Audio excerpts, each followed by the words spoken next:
Muitas pessoas têm tido seus sonhos destruídos pela falta de confiança absoluta em Deus.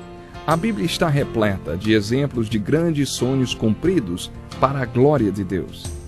Encontro com a Palavra é um programa escrito pelo Dr. Dick Woodward e narrado por Pastor Edson Bruno.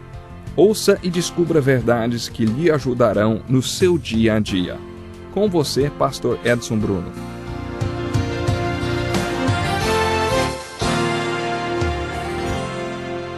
Seja muito bem-vindo ao programa Encontro com a Palavra. Nosso programa foi desenvolvido para que você estude todos os livros da Bíblia, um de cada vez. Já estudamos os 39 livros do Velho Testamento e os 4 Evangelhos do Novo Testamento. Agora estamos estudando o livro histórico do Novo Testamento, o livro de Atos. No último programa falamos sobre o capítulo 8 do livro de Atos e sobre como fazer discípulos. No final dos Evangelhos e no início do livro de Atos, lemos sobre a grande comissão que Jesus nos delegou para que façamos discípulos. O capítulo 8 do livro de Atos é uma demonstração de como fazer discípulos. O Espírito Santo falou para Felipe ir até o deserto de Gaza e ele obedeceu. Quando chegou no deserto, Felipe viu uma caravana de carruagens e o Espírito Santo o conduziu a uma carruagem específica. Aquela carruagem era do tesoureiro da Etiópia, que naquele momento lia o capítulo 53 do livro de Isaías. Quando Felipe perguntou àquele etíope se ele estava entendendo o que estava lendo, ele respondeu: "Como posso entender se alguém não me explicar?" Felipe então subiu na carruagem e os dois prosseguiram juntos. Aquele etíope perguntou a Felipe: "De quem o profeta está falando? De si próprio ou de outro?" Aí então Felipe começou a falar do Evangelho de Jesus Cristo para aquele homem. Não sabemos por quanto tempo eles ficaram andando juntos, nem sobre o que conversaram. O que percebemos é que Felipe, com o dom do evangelismo, soube apresentar o Evangelho e levar aquele homem a tomar uma decisão. Fazer discípulos envolve em levar pessoas a tomarem uma decisão. Depois que alguém ouve o Evangelho, vem a pergunta: você crê ou não no Evangelho? Você quer ou não comprometer-se com esse Evangelho? A pregação de Filipe levou aquele homem a tomar uma decisão e nos mostrou como fazer discípulos, e também qual é o propósito e o significado do batismo nas águas. As opiniões a respeito do batismo são várias. Uns batizam por imersão, outros por aspersão. Uns se ajoelham 3 vezes dentro da água, outros inclinam-se para trás. Francamente, eu não dou muita importância à forma do batismo. O importante é o significado do batismo. Por isso, sem se importar com a maneira como você foi batizado, o que ele significa para você, hein? Creio que Felipe nos ensinou como devemos concluir a pregação do Evangelho. Será que é fazendo com que todos fechem os olhos sem olhar? E aí aqueles que creem em Cristo levantam a mão? Não é bem isso que está na Bíblia. Nenhum pregador mandava os novos convertidos irem à frente. Billy Graham sempre fez desse jeito e milhares se converteram dessa forma. Mas a Bíblia não nos manda fazer isso. E, de acordo com a Bíblia, como levamos a pregação a um veredito? Creio que a Igreja do Novo Testamento e a Grande Comissão respondem essa pergunta com o batismo. Façam discípulos, batizando-os. Acho que o mundo entende o significado do batismo melhor do que nós.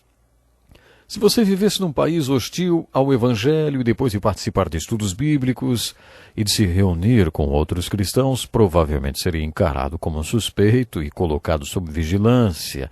Mas só depois de ser batizado é que a sociedade o puniria, tirando seu emprego, sua liberdade e talvez até a sua vida. Na minha opinião, quando você é batizado, está dizendo: se você vai atirar em todos os cristãos, atire em mim também. O batismo é um testemunho, uma profissão, uma declaração de uma convicção interior. Parece que Felipe mencionou o batismo porque o etíope disse: "Olha aqui a água. O que me impede de ser batizado, hein?" E Felipe respondeu: "Você pode, se crê de todo o coração."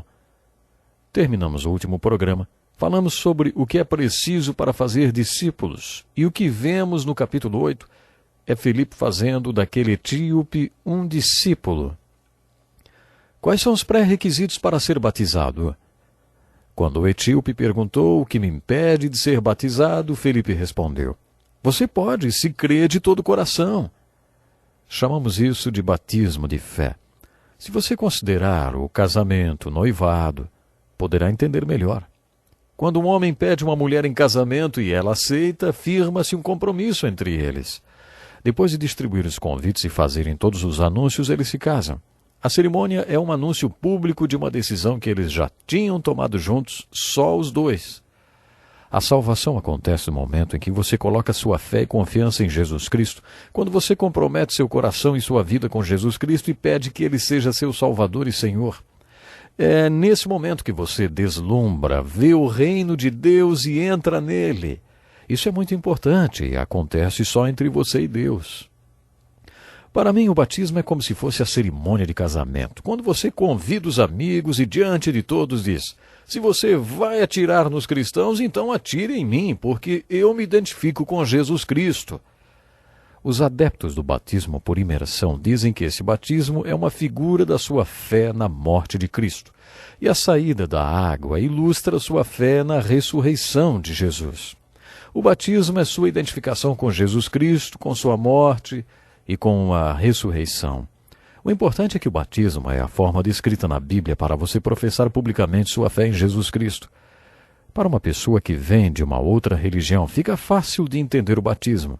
Conheço um pastor que pregou o Evangelho para um judeu e ele começou a frequentar sua igreja e todos os estudos bíblicos que fazia. Depois de um ano, o pastor propôs que ele se batizasse, já que tinha convicção e fé necessária e confessava que Yeshua é o Messias. Quando o pastor falou em batismo, o judeu ficou branco como papel e disse: o senhor sabe o que isso significa para meus parentes, amigos e comunidade? Sabe que isso vai me custar? O pastor engoliu seco, mas disse: não sou eu quem faz as regras. O batismo é o preço da sua profissão de fé. Você tem que decidir se está pronto ou não para pagar o preço. Depois de orar muito, aquele judeu decidiu se batizar. Ele realmente pagou um preço. Ficou bem claro para esse homem que vinha de outra religião o que o batismo realmente significa. Quando o etíope perguntou a Felipe o que precisava para ser batizado, Felipe disse que se ele cresce de todo o coração, ele poderia passar pelo batismo. E ele foi. Não sabemos os detalhes. Os adeptos do batismo de imersão gostariam que estivesse escrito que o etíope mergulhou nas águas. É bem verdade que a palavra batismo em grego significa realmente imergir. A Bíblia só diz que Filipe batizou o etíope na água. No capítulo 8 de Atos temos mais um padrão do Pentecostes envolvido no processo de fazer discípulos. Deus quer fazer das pessoas perdidas discípulos dele. Mas existe uma corrente de 3 elos entre os perdidos e Deus. O primeiro elo é o Espírito Santo. O segundo é a Palavra de Deus. E o terceiro é o servo de Deus, aquele que faz discípulos. Quero dizer que o agente através de quem Deus trabalha no mundo é o Espírito Santo. A ferramenta que o Espírito Santo mais usa é a Palavra de Deus. Mas o processo de fazer discípulos envolve o Espírito de Deus usando a Palavra de Deus para gerar um filho de Deus através de um servo de Deus. Isso tudo envolve o processo de fazer discípulos. O primeiro elo dessa corrente, o Espírito Santo, tem de estar presente quando você falar do Evangelho para o seu colega de trabalho ou para aquela pessoa que está ao seu lado no avião. O Espírito Santo também precisa estar trabalhando na pessoa que está ouvindo você. Depois que você tiver certeza que está sendo dirigido pelo Espírito Santo para falar com alguém e que a pessoa realmente está com fome espiritual, a próxima ferramenta a ser utilizada é a Palavra de Deus.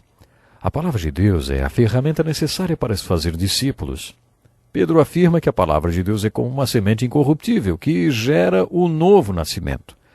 O nascimento natural envolve uma semente. Um ovo fertilizado por essa semente, o desenvolvimento da vida e, finalmente, o nascimento e o crescimento e desenvolvimento daquela vida. Jesus disse que tornar-se um discípulo é como nascer de novo.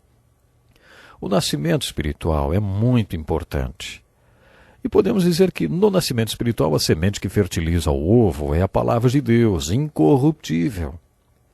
Quando a palavra de Deus penetra no coração cheio de fé, acontece a concepção espiritual. A palavra de Deus, portanto, tem de estar no centro do processo e você tem de estar lá, porque a pessoa que faz discípulos é o terceiro elo dessa corrente entre Deus e o perdido. Você consegue identificar esses 3 elos na história de Felipe e do político etíope? O Espírito Santo orientou Felipe a sair de Samaria e ir para o deserto. Depois o Espírito Santo o guiou a uma carruagem específica. Existem evidências de que o Espírito Santo estava trabalhando na vida daquele etíope? Claro que sim. Por que você acha que ele viajou lá da Etiópia para Jerusalém, hein? Ele teve interesse pelas coisas espirituais. Ele estava lendo Isaías 53 e Felipe começou com as Escrituras. Felipe perguntou: "O senhor entende o que está lendo?" E o homem respondeu com uma pergunta: "Como posso entender se alguém não me explicar?"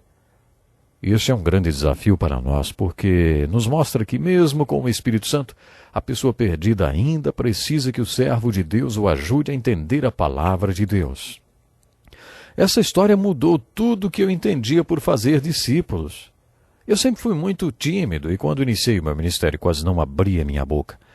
Mas quando descobri o capítulo 8 de Atos, percebi que eu não consigo, mas ele consegue. Eu não sei nem abrir a boca, mas ele sabe e está comigo. Eu nem mesmo quero, mas ele quer e está comigo. E depois que tudo aconteceu, vi que eu não tinha feito nada, mas ele havia feito, porque estava comigo.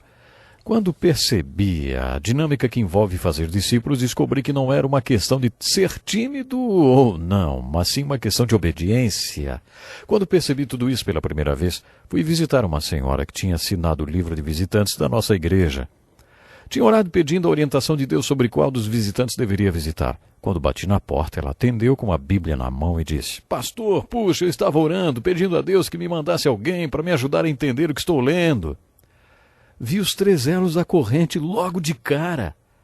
Fazer discípulos é um dos padrões do Pentecostes. Na grande comissão, Jesus disse: "Vão e façam discípulos." O assunto principal do livro de Atos é fazer discípulos. O Pentecostes aconteceu para que a igreja pudesse fazer discípulos. O capítulo 8 de Atos é um manual sobre como fazer discípulos. E você, é um discípulo? Você já entregou sua vida a Jesus Cristo? Já foi batizado? Você está indo, pregando, batizando e fazendo discípulos? Este é o nosso mandamento. Nos escreva. Temos literatura que o ajudará nesse processo de fazer discípulo e ser um instrumento de Deus. Até o próximo programa. Que lição importantíssima. Obrigado, Pastor Edson Bruno. Prezado ouvinte, coloque em prática o que você ouviu aqui. Sem dúvida, sua vida será grandemente abençoada. Este é um estudo escrito pelo Dr. Dick Woodward, na voz do Pastor Edson Bruno. Escreva-nos e solicite o material. Nosso endereço é Encontro com a Palavra, Caixa Postal 2011, CEP 89201-970, Joinville, Santa Catarina. Até o nosso próximo Encontro com a Palavra.